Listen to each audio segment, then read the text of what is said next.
Well, today marks 1 month since the devastating floods in the Texas Hill Country that killed at least 135 people. Those who survived the tragedy may spend their lives searching for some sense of peace. KPRC-2 continues. Our live team covers this evening to share their stories. One man with a tradition of walking along the Guadalupe River made a discovery that changed his approach to life and to faith forever. KPRC-2's Gage Goulding is sharing that emotional journey live from the heart of Hill Country tonight. Gage? When that wall of water came rushing down the Guadalupe River, it was deafening. Homes were floating away, RVs slamming into trees, neighbors, families screaming for help. But for one guy here in Ingram, it was silent, except for one voice. And it was that voice that led him to closure for a family.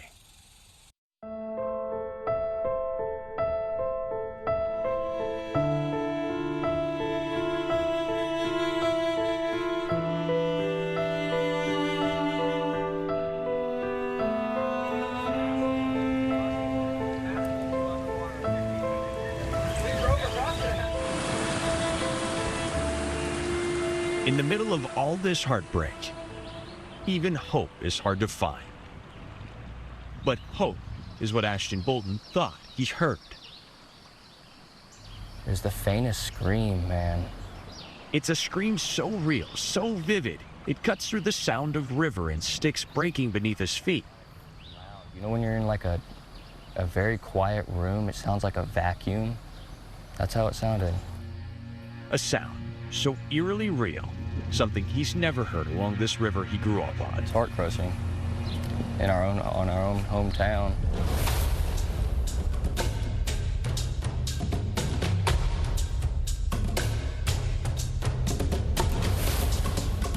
One choice, and we had to swim out of our cabins. As soon as the floodwater started to drop, Ashton headed out to help. For days, he and a few friends walked miles along the riverbanks, looking for survivors or victims. It's God's work, really. I mean, it was just him and I out there by ourselves.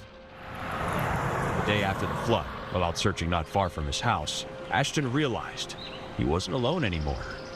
It was so quiet, it was loud, you know what I mean? But I was in the water, I was hearing the water, but I know I heard her. Not just once, 2 or 3 times. Oh, Cody, I don't know if I'm hallucinating, man. I swear I hear this little girl. It's a girl scream. It's a girl scream. It's not a boy scream. It's a girl scream. Just loud and high pitch. I was walking east. You know, I went underneath this tree in this little thicket, and right as I turned my head left, looking west upstream, and there she was. But I like to tell myself the way that she was laying, she looked like she was dancing. Like she was happy to go to the Lord. Like she was happy. A young girl who couldn't be older than 10, there, in a raised, dry part of earth in the middle of the Guadalupe River. No one around, no one screaming for help. She was bruised up and scraped up a little bit. She was cold. She was cold.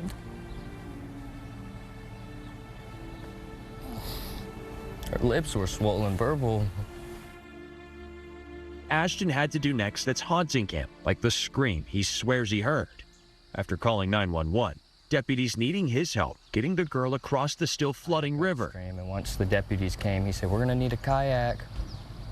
Well, I know there's one upstream, so I had to cross back over in water up to my chest. I had to lay her body on a kayak and put her back in the river.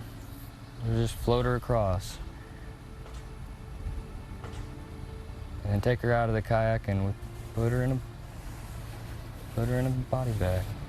He can't explain how that scream led him to that little girl. Ashton set out to bring closure to families, and he did just that. But he's not done.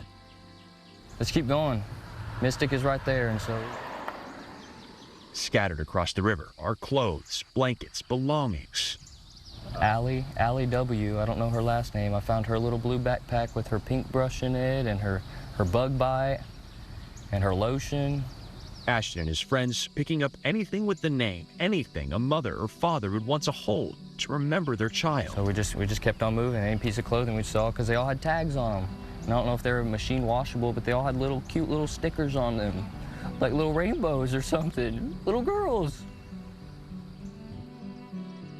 Over the course of a few days, with their backpacks full, he and his girlfriend Laura sorting through and bagging each thing they found. I wasn't gonna lay them back down in the riverbed, back in the mud.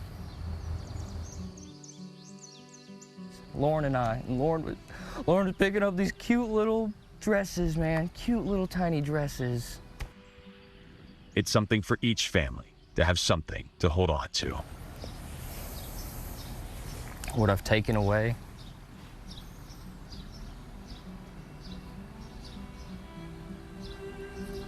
How short life is, how fragile it is.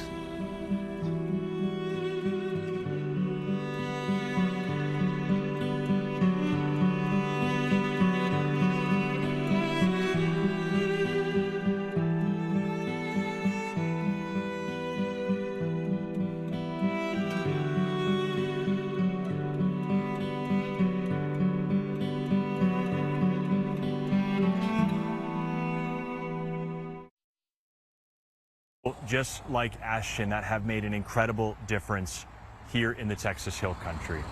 You know, Ashton and I were talking after we did that interview, and he told me that what he saw, things that nobody should ever have to see, really impacted him, something that he's going to be dealing with for a very long time. But I want to make it very clear that did not stop him from going out the next day, and it hasn't stopped those volunteer groups, the search and rescuers, and our first responders from working tirelessly to bring those last 2 remaining victims home. We're live in Ingram, Texas. Gage, Goulding, KPRC-2 News. Can only imagine what it was like for Ashton and all those other searchers, Gage, and those families. Thank you for sharing that with us. Gage, thank you.